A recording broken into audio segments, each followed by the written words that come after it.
Hello once again, this is your Highland Travelers, another video mga sir and ma'am. Okay, well, isa ka bang dalubhasa sa larong chess? Welcome to the Chess Center.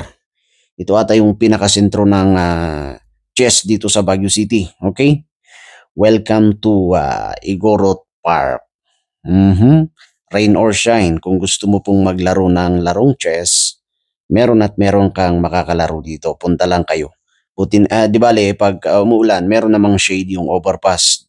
Kaya yan, dito na sila uncle, mga manong, mga kuya naglalaro. And the Battle of the Brain, yan na. So hoping po kung gusto mong gumaling, punta ka rito. Pag natalo mo na lahat yung mga oldies natin dyan, you are very very good na siguro.